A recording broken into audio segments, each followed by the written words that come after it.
Ready. Ready? Oh, yes. Wow. Hot mic. Welcome, everyone. We are thrilled to have such a good crowd here on this beautiful evening. I was afraid maybe we'd get 3 people because it's so nice outside and it's been so chilly, but it's wonderful to have you here. So thank you so much. And we are excited to kick off our Summer Science Cafe series. I think some of you were with us last month when we did that in earnest. And, you know, as many of you know, the intent of these science cafes is really for us to just have a conversation about the many ways in which science impacts daily life. And so this year we are starting off with a series of MDI biolab scientists. We want to have conversations with some of the exciting work about some of the exciting work that they are doing here. But as always, we will include a wide array of topics over the season. And I hope that you all will check out our website. I know some of you have registered in advance for some of the events coming up. And so we're really thrilled that these events get such a wonderful response. And so I do want to take just a moment to acknowledge our sponsors of Science Cafes, Cross Insurance, because with their support, we are able to make sure that these events are offered free and open to the public. And so this is an ongoing partnership that we have with Cross Insurance, and they've just been a wonderful supporter of this initiative. So we're really, really thankful to them for that and hope to have many more years. So thank you. And so tonight, I want to introduce you to 2 of my colleagues here at the MDI Biolab, and they are doing some very exciting work in regeneration. And I'm sure most of you are familiar with the axolotl. If you have grandchildren, you are definitely familiar with the axolotl or children. And they have become kind of a wonderful, iconic mascot for MDIBL. We love them.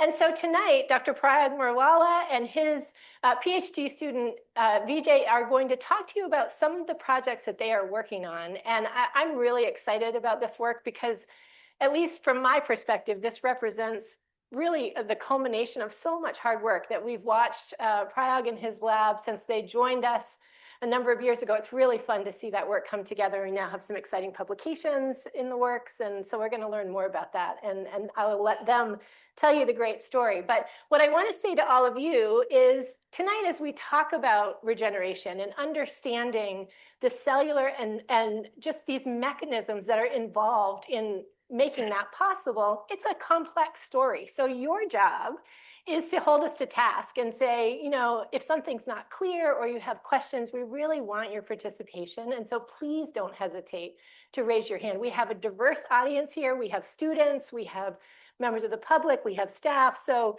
no holds barred in terms of the questions, and we want you to engage. And our goal is for you to leave here tonight understanding just a little bit more about the science that's happening here at MDIBL and why it matters. Why is this work important? Why is it worthy of federal investment? And what can we take away from that? So with that, I am going to turn it over to you, Prayag, just to kind of introduce yourself a little bit, tell a little bit about your background, what brought you to MDIBL, and then we'll do the same with Vijay. Well, thank you, Jerry.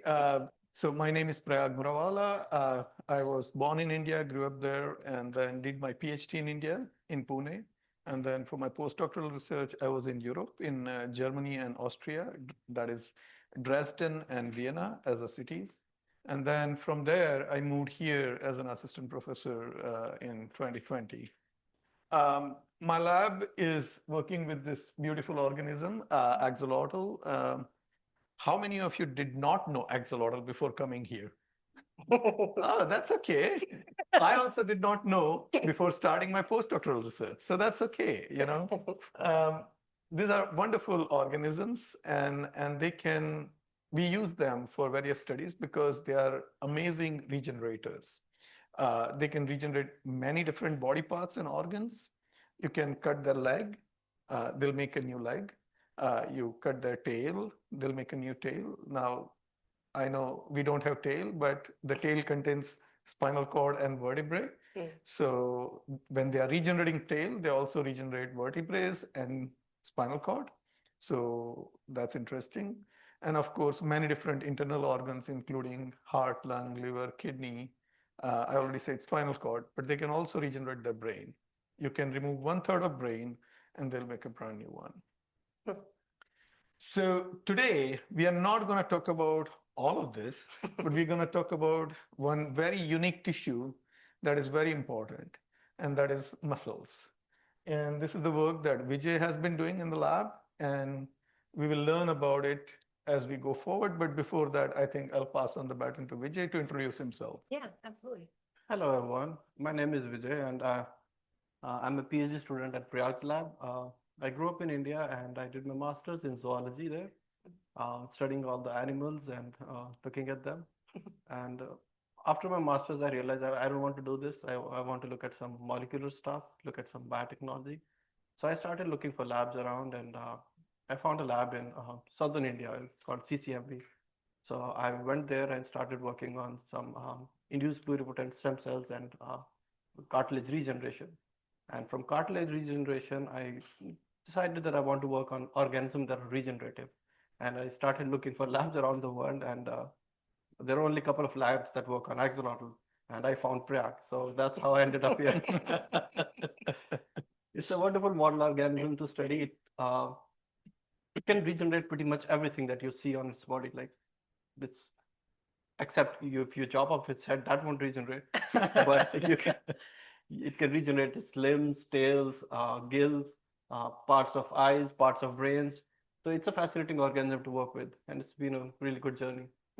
Awesome. How far into your PhD? I'm in my 5th year, trying to wrap it up this year. Exciting. Hopefully. Yeah. So one fun fact, when you group house these animals, they are siblings, and as a sibling, they eat each other's legs and tail. Because they can regenerate. Maybe that's why they regenerate. Survival. That's great. So tell us a little bit about your project. Do you have a singer? Slide mover, or who's gonna move that? I can do that from here, I bet. Let's see. Give it to me. Give it to you? All right. There you go. Okay, so as I mentioned, Vijay's project deals with muscle, but questions are welcome on any body part, any organ that you particularly may be interested, because we have many different projects going on in the lab. Particularly in my lab, we work with limb regeneration, tail regeneration, kidney regeneration, and central nervous system, that is brain and spinal cord regeneration. Okay, so going to the muscles, as we all know, we are all born from a single cell embryo. Okay, and as the embryo grows, at some point in the development, our muscles get specified. And we are largely born with certain number of muscle fibers, basically. And all those muscles are being laid out through a process which has a complicated name, somatogenesis, which gives rise to certain mother cell, which we call somatic mesoderm. That will give rise to the second tier of mother cell, which we call muscle progenitor. And this muscle progenitors will lay out all the muscle bundles in the body. Okay, but during this process, they also lay down another category of mother cells, which are called PAX7 positive satellite cells in scientific language. Now, this group of cells, they are present next to the muscle fiber. And when we do exercise, for example, you go to the gym and you make your biceps. These guys essentially fuse with the existing muscle fiber and make them larger. Okay, so the question that we are trying to understand here in Vijay's project is, how does muscle grow, basically? Okay, and when we think about the growth of muscle, there are primary two ways muscles can grow. One is, as I just explained, the satellite cells will fuse with muscle fiber and make them larger. And this, in scientific language, is called hypertrophy. The other way of developing muscle is called hyperplasia. Here, you are laying down new muscle bundle, basically, from the scratch. Okay? And if I make a cross-section of a limb or a muscle bundle, and if I were to show you what is hypertrophy, this is what it looks like. Essentially, muscle grows bigger. Okay? And if we are talking about plasia or hyperplasia, there are two distinct modes. The first is called mosaic hyperplasia, where randomly new muscle fiber will emerge in an existing muscle fiber architecture. Okay. And then the another way of addition of muscle is the new muscle bundles are only added on the periphery. Okay. And this is what we call stratified hyperplasia. Now, in mammals, the growth of muscle bundle or muscle fiber is largely attributed to this hypertrophy, which is basically satellite cells will fuse to the existing muscle fiber and they'll get bigger. Okay. But in fish, like zebrafish, for example, we find all three modes of muscle development. Okay. So here you can see that muscles are getting larger. So this is hypertrophy. New muscles are being added in the existing muscle. So that's mosaic hyperplasia. And then on the periphery, you have newer muscle fiber being added. This is stratified hyperplasia. Okay. Now in mammals, as I was telling you, it's the satellite cells that give rise to the muscle fiber. And this has been convincingly shown. But in fish, we have another mother cell, which we called ECL progenitor, which ECL stands for external cell layer because it adds muscle fiber on the periphery. Okay. And this ECL progenitor is responsible for this hyperplastic growth.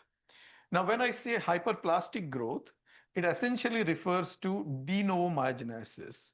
De novo myogenesis meaning forming a muscle fiber where there was no muscle fiber, forming it completely de novo from in a new place. Okay. And this is very important, and we will come to it in the very last slide. Okay. Now, in axolotl, we have demonstrated in the past that they have satellite cells which give rise to muscle fiber. And in axolotl tail, we have found, similar to fish, we have this certain muscle progenitor, which are kind of one step above satellite cells.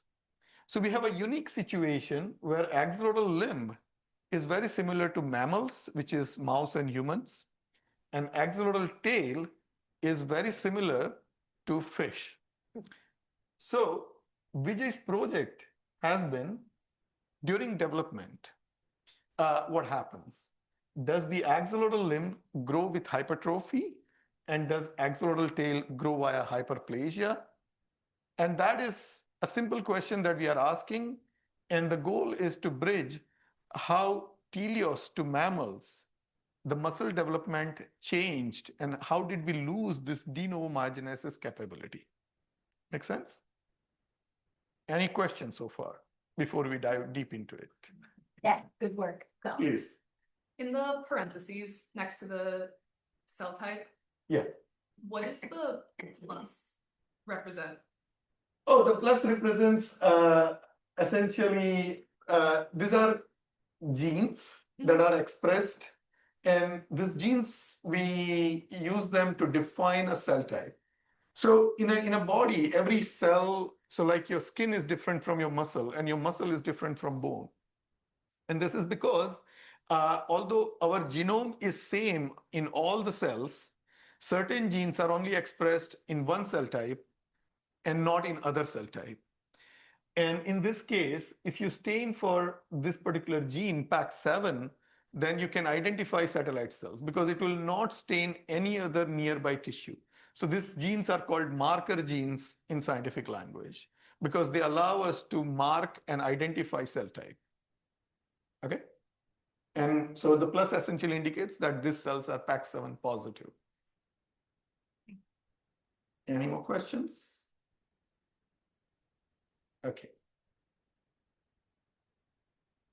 Oops. So in my lab, essentially, I'm going to pass on to Vijay before after saying this.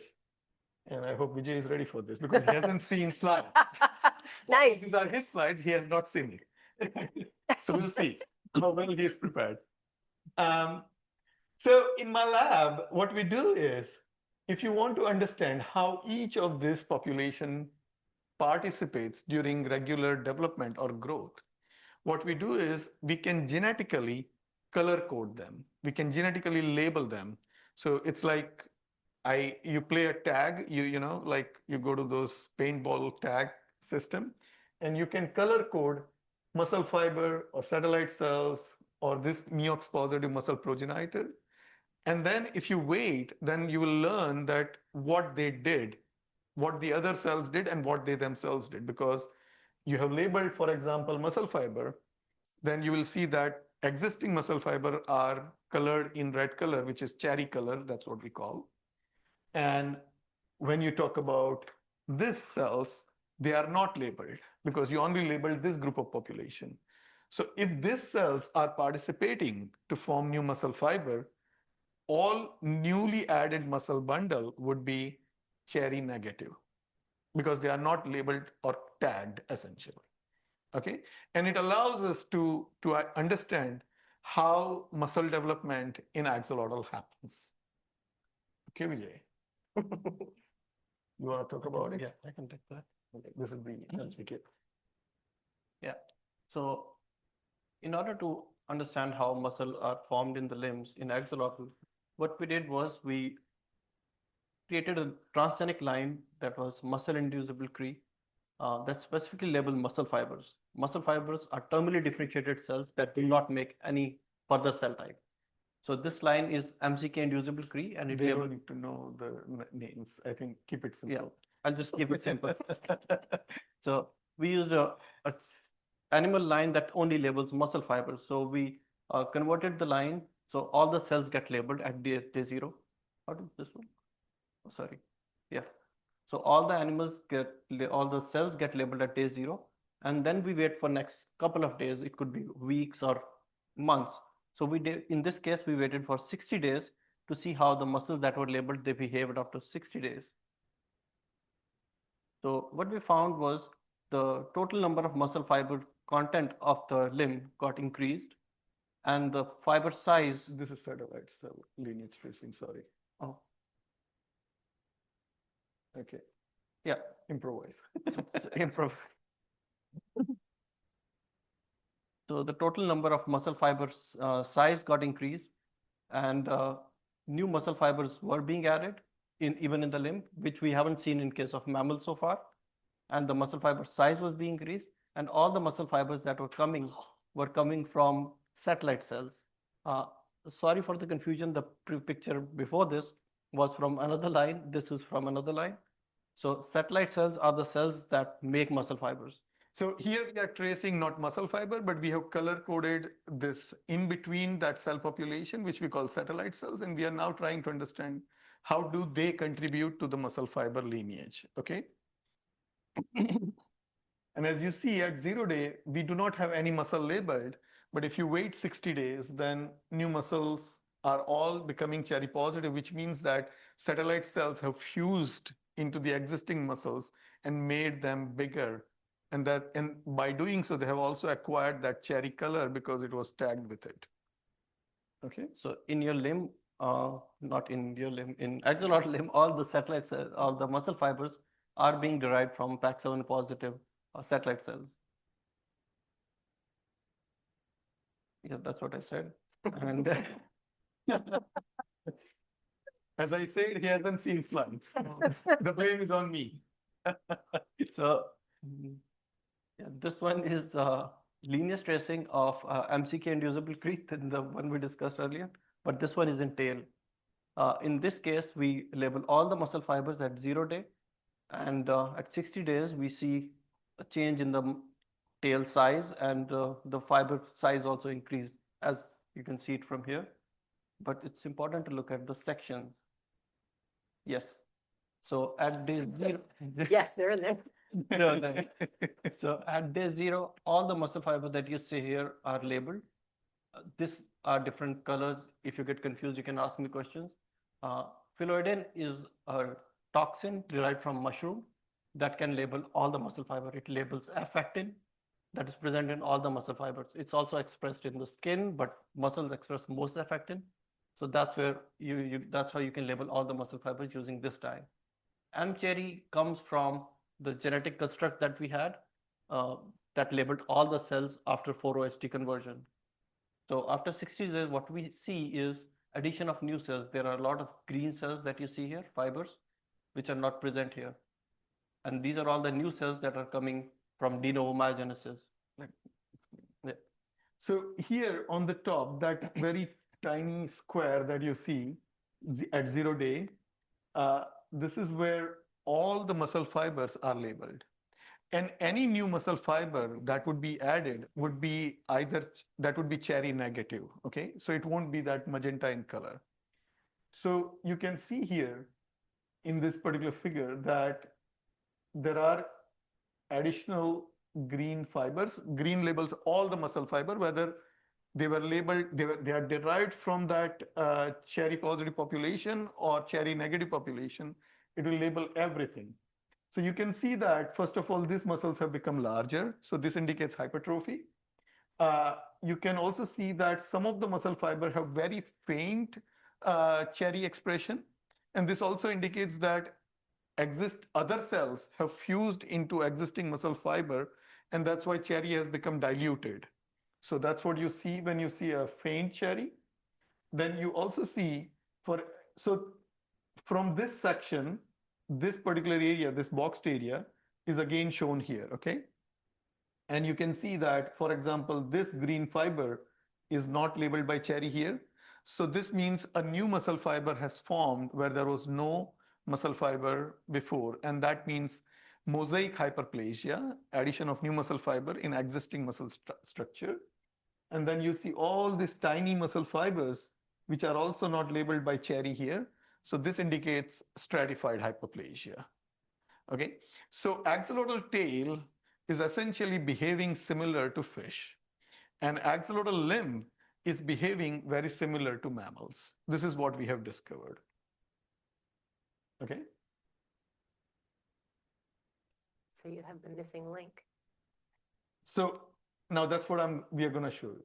I think we'll skip this in the interest of time, and we'll go to this third unique cell population which we had identified in axolotl, and we are looking at its contribution. Do you want to talk about it? Sure. DMS progenitor. Yeah. So DMS progenitor is a unique population that is present in the intermyotomal space of axolotl. So the intermyotomal space would be, if this is a muscle bundle and this is another muscle bundle, these cells reside in this space. In these gaps. In this gaps, the gaps that you see between muscle fibers. And anytime there's a need of expansion of the cells, these cells go out, expand, and participate in the muscle fiber formation. And these cells are responsible for de novo myogenesis. So how do we show that they are responsible for de novo myogenesis? So we did the conversion. At 0 day, none of the cells were cherry positive because they're rare population. You cannot find them on the section when you need them. And at 60 days, we see a stratified layer of muscle fiber arising on the axolotl tail, which shows that the stratified muscle fibers that are being produced de novo, because they are not labeled in, they are not coming from muscle fiber itself. They are coming from DMS progenitors. If you want to add anything. Yeah, so essentially this population is very similar to fish. As I was mentioning, in fish, they even call them ECL progenitor, external cell layer. And what it means is also shown here that, they are only adding on the external periphery of the existing muscle bundle. Okay. So we find that these cells largely contribute to this stratified hyperplasia, stratified being layer upon layer addition. And essentially what we have discovered, or Vijay has discovered, is that axolotl is kind of a missing link between mammals and fish. And this is what we find in limb. We find largely hypertrophy, and that is driven by the satellite cells. Whereas in the case of tail, we find that this Meox positive ECL DMS progenitor kind of contributes to all three of them. Now, this is an evolutionary project. As you can imagine how evolution happened from aquatic fish to amphibian axolotl to land-dwelling mammals, essentially. And why do we care about it? I mean, yes, it's all great. Evolution is fascinating to biologists, but as a general public, why do we care about it? Okay. So you want to talk about, you talk about this, right? And then I will take it later. So earlier we talked about de novo myogenesis. So de novo myogenesis is a process where you can make muscles de novo, which is absent in mammals. So in mammals, we have identified 3 different grades of injury: grade 1, grade 2, and grade 3. You can see how much it would hurt if you are grade 3 and how better it would be if you are not injured at all. But if you are injured, then you would want to go through, VML represent 50% of total combat-related extremity injuries. And US military members have 64% permanent disability despite of resource-intensive care. That was a lot to read. The VML or volumetric muscle loss is basically when muscles are ripped apart from end to end. See, when you have a damage, then those muscles will repair. You may have some scars left, but they can still repair. But if the muscles are, you had a traumatic injury and the muscles are removed from end to end, then we as a mammal are incapable of de novo myogenesis, which is forming new muscle bundle where there were no muscle fiber. Okay. And this process existed in evolution, as we showed in fish and in axolotl tail. But in mammals and axolotl limb, this process is kind of lost. Okay. And if we can understand how that happens in axolotl, we may be able to help the human muscle therapy or muscle regenerative medicine. Okay. So Prayag, can I just jump in and ask Yes, you a please. question? So I've often sort of wondered how you define or how you explain the difference between repair and regeneration. And it strikes me that maybe the de novo concept of creating something from scratch is regeneration. Is regeneration. Whereas if it's damaged, it's a repair, essentially. so Yeah. interesting. Very good. Thank you for pointing it out. So we hypothesized based on this, basically, that axolotl limb is very similar to mammals. We showed you that. So if we were to create this kind of a volumetric muscle loss injury in axolotl limb, our idea was that they should not be able to repair it efficiently. And if you were to create similar injury in the tail, then tail would be able to repair it. Okay. So the next 2 slides, Vijay will show you. So what we did was we took some axolotls, and these are all labeling muscle inducibility lines, so all labeled muscle fiber. We wanted to see how, if you create an injury in the axolotl limb, would it regenerate or not?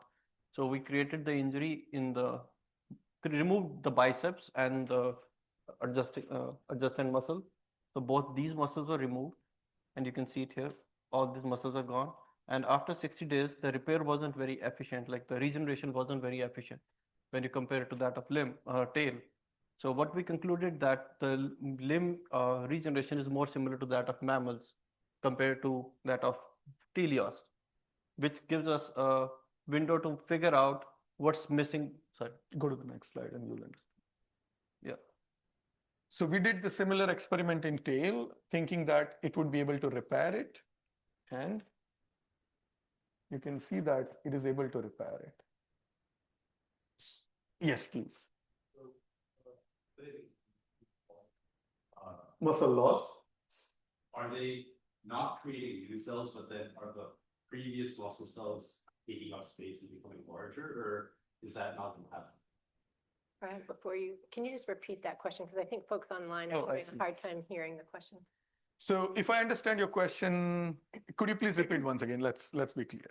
Yeah, so when you're doing the volumetric muscle loss in the limbs, Yeah. the new muscles that are the new cells that we're seeing, are those new cells from being regenerated, or are they old cells that are taking up space and becoming larger in the limb? So so the question is, in the limb, when we do VML injury, can I have a point of view? Yeah. So when we do the VML injury, that is basically removing this chunk of muscle So this is at 0 day. You are seeing that they are completely lost. And then at 60 days, so when you wait for another 60 days to see if a repair happens or regeneration happens, you see a very poor recovery. And this is largely because it's very difficult to remove every muscle. So we suspect that some muscles were left in this area, and these are those muscles. And even if some muscles regenerated and formed de novo, the amount or the efficiency is very little. Compared to that, in the tail, we have removed 5 bundles. So you can count actually in tail. It's very easy, just on a regular DIC image, basically. This is 1 bundle, this is 2nd, 3rd, 4th, 5th. So here, Vijay removed 5 bundle of muscle, okay? And when we basically wait for certain days, and then you allow it to regenerate, you see that all those muscles came back. So what it tells is basically because of the presence of that particular unique mother cell, this external cell layer or DMS progenitor, whatever we want to name them, the tail is able to do what fish and axolotl tail is able to do, what we as a mammal cannot do. Now the question is, why did we lose those ECL progenitors or DMS progenitors as we evolve towards mammals? And can we introduce those cells in mammals so that we can do what axolotl and fish can do? So this is where this project is heading in the future, essentially. Make sense? Wait, Yes, Jerry. I think we have a couple questions online. I don't know if Okay. you're here to Is read them. anybody going to read them? See where she is. Uh, She may be out there. or- Anyway, hold on, we'll get to you. There we go. Now I can see them. Sorry. Thank you. Okay. Okay. Let's start from the start. Chuck Dinsmore is there. The earlier terms were tissue regeneration versus epimorphic regeneration. I'm just going in there to, they're having issues with. I did not want to get into the, Yes, thank you. I I might did ask not a few want to get into questions. those details for the general public, but yes, you are absolutely right. What difference have you seen in growth, repair, and regeneration of cardiac, smooth, and skeletal muscle tissues? So in my lab, we don't study cardiac regeneration. I know another lab. Feedback. Yeah.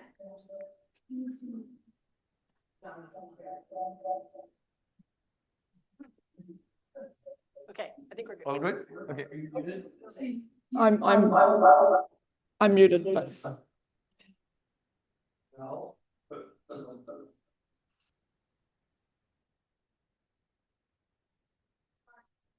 Try. Better? So in my lab, we don't study cardiac regeneration. Cardiac smooth.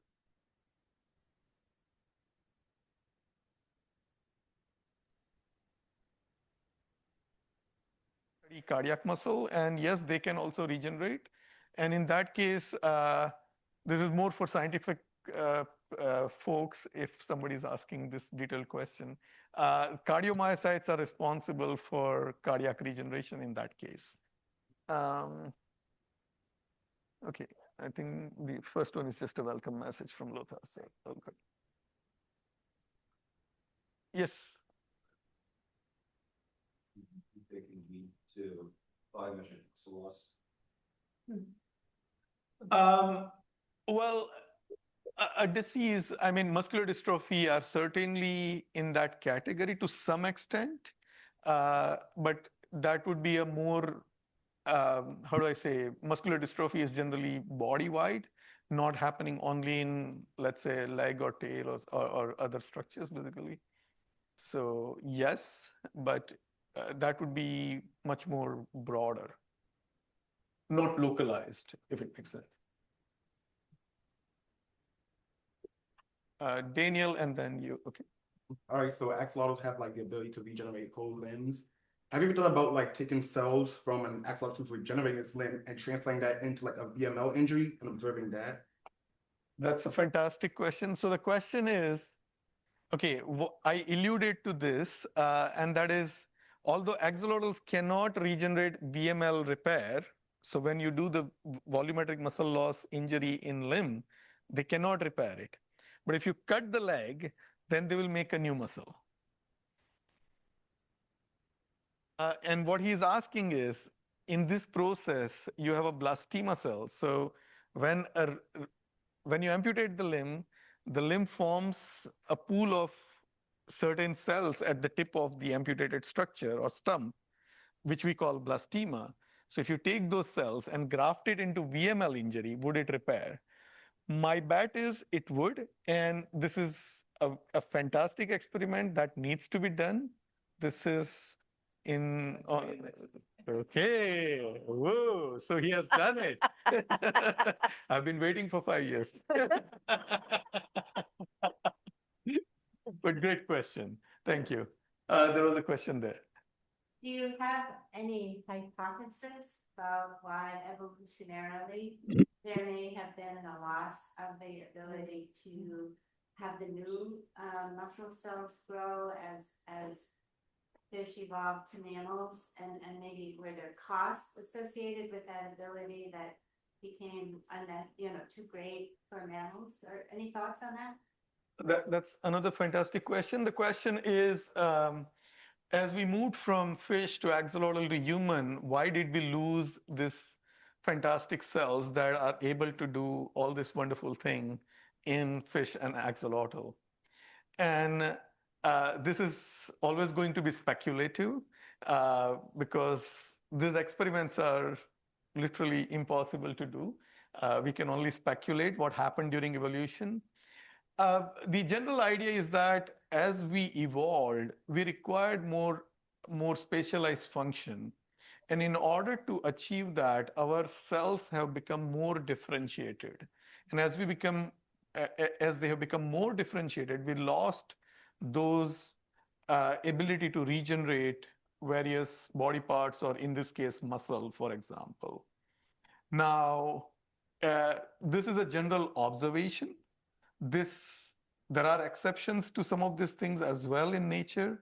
For example, spiny mouse, if you pick it from its back skin, it will shed an entire back skin, and then it can regrow the skin without any fibrotic scars.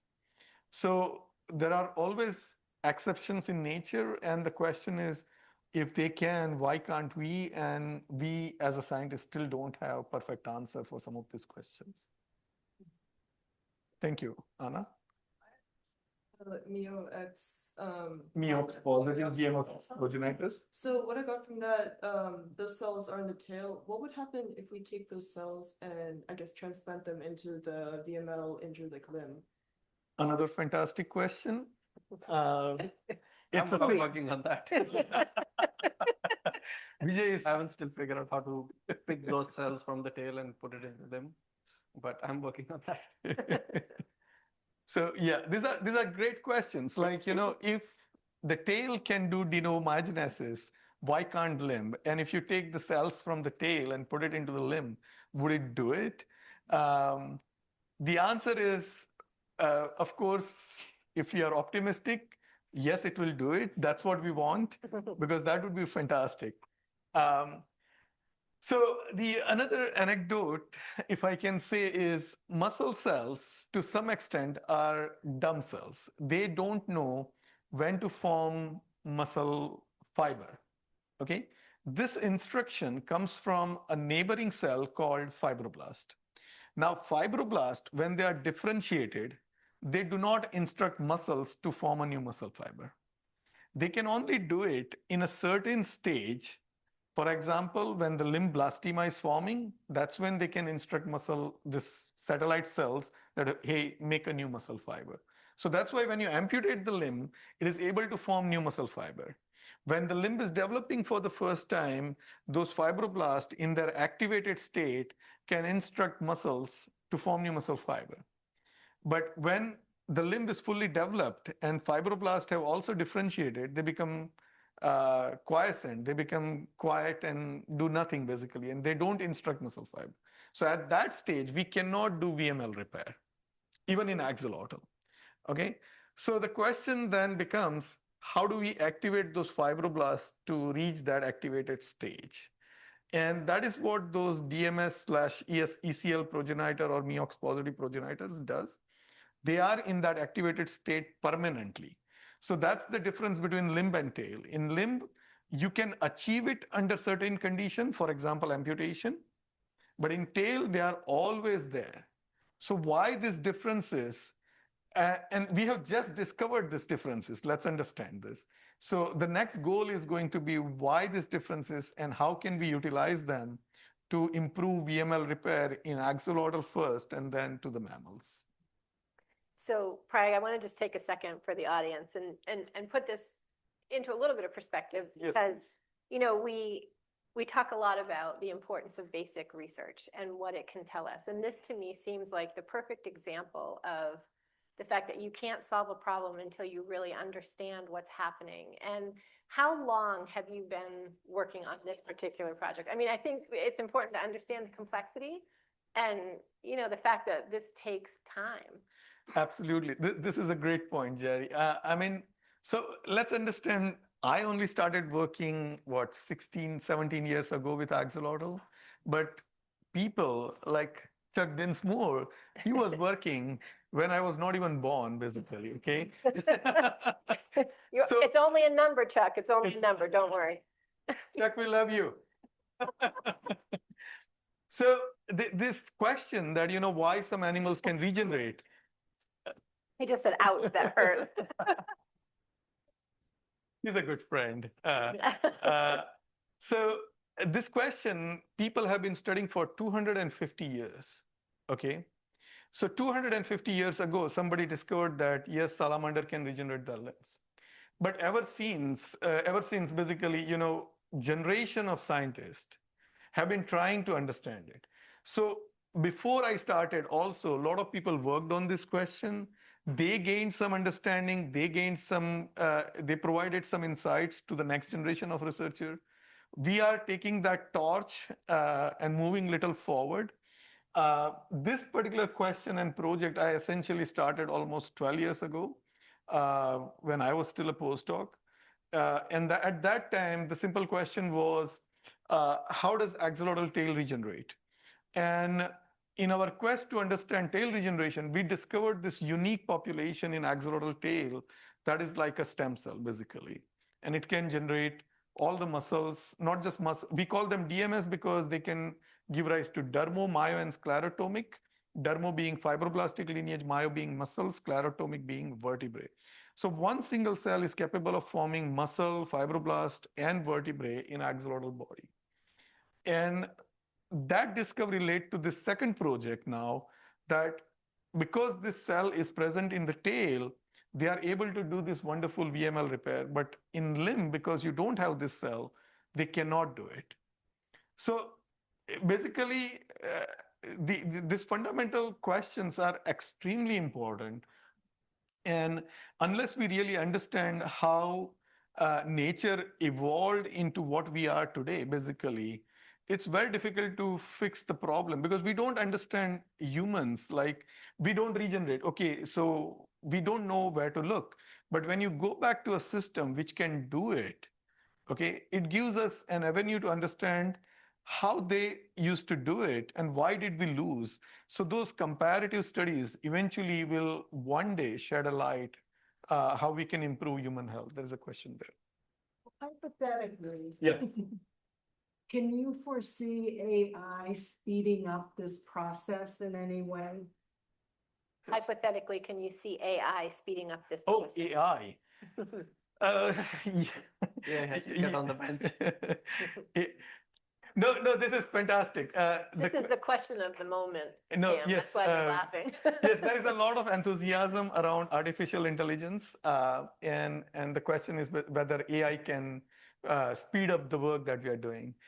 The answer is yes, and we are already using it in a day-to-day routine. Every lab now uses artificial intelligence in one way or other.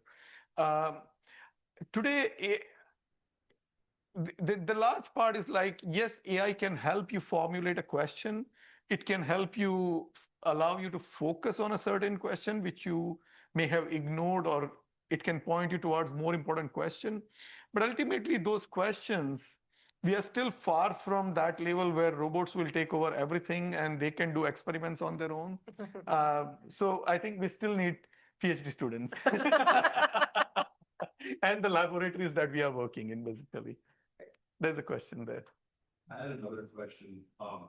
So we've seen that in limbs, the new muscles are not as effective, but in the tail, are the new muscles, are they as strong and effective, and do they have similar neuronal connections to the previous muscles? So the question is, in the limb, we don't have a recovery of muscle, but in tail we do. And then the question is, in the tail, when you have this new muscle fiber, whether those new muscle bundles are integrated with the rest of the structure in terms of vasculature and nervature, whether nerves are forming neuromuscular junction. We haven't tested it, the answer is, but my belief is they do. Because the regenerated axolotl tail can wiggle, they show touch escape response. So the answer is we haven't tested, but I believe they do. Karen has a question. Yeah, this has got me thinking about evolution and comparative anatomy and function and regeneration. And not all mammals have tails, but many mammals do. And many mammals use their tails, prehensile tails. Is there any evidence out there for mammals regenerating or repairing tails that are damaged? I think about an opossum or a monkey that use their tails almost like a limb. And it would, I've never seen a monkey tail come back. I've never seen a monkey's tail coming back. trees and whether, because it's so important to their lives. And I'm wondering if in the mammals, like the spiny mouse, is there any? Very true, but not to my knowledge in mammals. Of course, reptiles like lizard can regrow their tail to some extent. It's a spike, and even muscles are there, not segmented. They're like a big lobe of muscle fiber. Yeah. There's another question. There's a question from an evolutionary perspective, are we comparing more highly conserved axial context with more recently evolved appendicular structures and context? Chuck, the answer is yes. As you correctly pointed out, the axial we call a primary body axis. So this is your head to tail is primary body axis, and your limbs are secondary body axis. And the limbs evolved later in evolution, as we know. So the primary body axis in axolotl is able to regenerate, but secondary body axis is kind of compromised in this case. So why did that happen? How did that happen? These are also very interesting questions, and yes, we are looking into it. Great. So in the interest of time. There's a student has a question. One more, and then we transfer to Jerry. Yes, please. So do you know what the difference is between the brain and the eye, and why they only can regenerate up to like a third of that part versus like the tail and limbs that can regrow the whole thing? Like, what is the limit between the axolotl regenerating versus just dying? You want to take it? Well, okay. So the question is, limb and tail you can completely amputate and they will regrow, whereas other internal body parts you can only do 1/3 removal. The answer is, see, every organ and its vitality. Okay, so limb, if you cut, even humans can survive.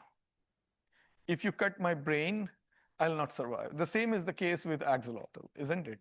So all the vital organs, as long as they are not life-threatening, then they are fine. Limb and tail, so tail you can cut post-cloaca, so beyond cloaca, okay? If you go more into the trunk side, then obviously animal is gonna die. So it's about how vital it is for animal to survive, and that's what is determining how much you can remove. So before we run out of time. I want to just talk to you a little bit about what's next with this project, next? right? So, I mean, Vijay, obviously this represents a tremendous amount of work for you. It's an important part of you kind of moving forward in your career path. I'm curious to hear what this project means for you, but then also Prayag, like future directions. This is a big piece of the puzzle. What does it mean for the field in general? And where do you see it going? So sorry. initially when we, sorry, I don't think You don't need that, but so initially when we started with this work, the hypothesis was that the axolotl limb is exactly similar to that of mammals. So we worked on that. We did some experiments to figure out how the cells, the number of cells is different. We see that axolotl muscles do make new muscle fibers, but they're derived from PAX7 positive cells. And going on with the project, we figured out about DMS progenitor and how they behave during development, and we're also looking at how they behave during regeneration, during volumetric muscle loss. And then the question that Daniel asked, that what would happen if you transplant the blastema cells into the limb? So that was a really interesting question, like what would happen? Blastema has all the capable signals that are required to make the whole limb. Why can't it make muscle? So we did those experiments, and I like it. And I don't know what else to say. So where do you head from here? I mean, are you thinking about kind of a research position, or are you thinking more about? I'm thinking on sticking to muscle for now, and probably look more into mouse muscle, how we can, how I can use axolotl and mouse at the same time somehow, right. and translate these things into mouse, and that would be really interesting. Fascinating. Well, congratulations. This Thank is you. a lot of really exciting work. Thank you so much. So, mentor. So I think one of the fundamental question from all this work has emerged, and that is de novo myogenesis. Why does it happen in some context, and why it does not happen in another context? Now, we can say that when we have blastema cell, or when we have those spatialized tail DMS progenitor, you're able to do it. And in other contexts, we cannot do it. So those cells must be producing some signals so that those satellite cells can fuse and form a new muscle fiber. And that avenue has been completely unexplored in the muscle biology field at the moment. And we have certain experiments in pipeline which will allow us to compare and identify those potential signals. If we could identify those signals, then you don't need these fancy cells in mammals to form new muscle bundle. You could just provide those supplemented signals, and then we may be able to form new muscle fibers. Now imagine a person who is suffering from traumatic injury or muscular dystrophy or other situation. If we can form muscle fiber where we need to, so this has to be controlled. You don't want to form muscle fiber where you don't need, let's say in a head or wherever, you know. So this has to be a controlled process. And our understanding is zero at the moment in this whole field, essentially. Because so most of the research is done with mammals. So for example, mouse model. And mouse cannot do this. So nobody has ever looked into it. So you need to go back to animal models that can do it. And once we learn from there, then we can go to mammals and probably implement. So this is very exciting as a project for me, and I'm looking forward to the next chapters. That's how I call it.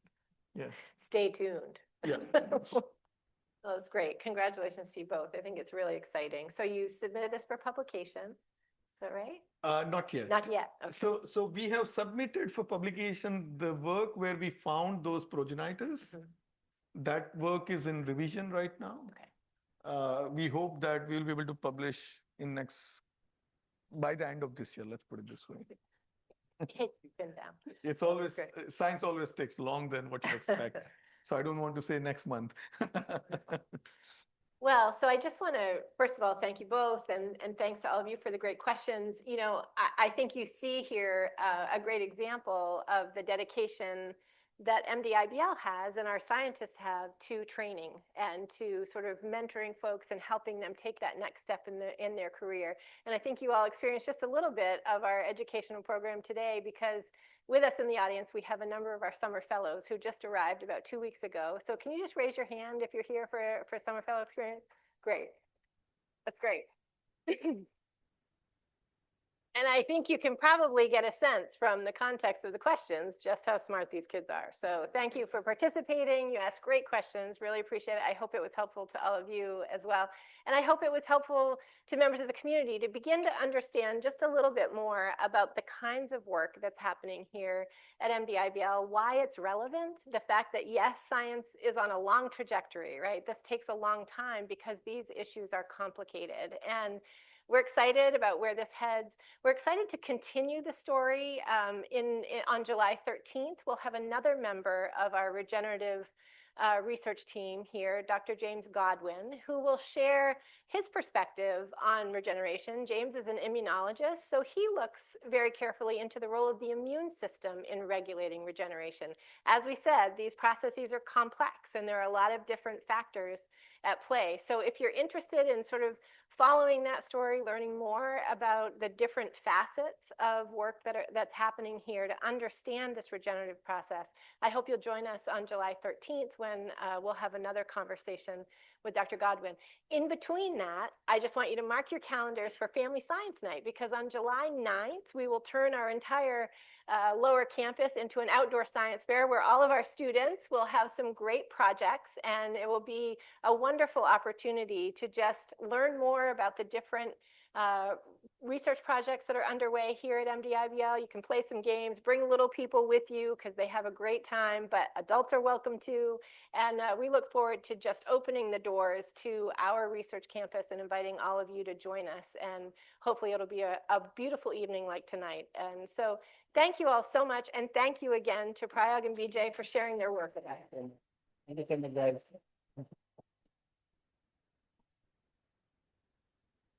Thank you for coming and for wonderful questions. That's right. It was great questions.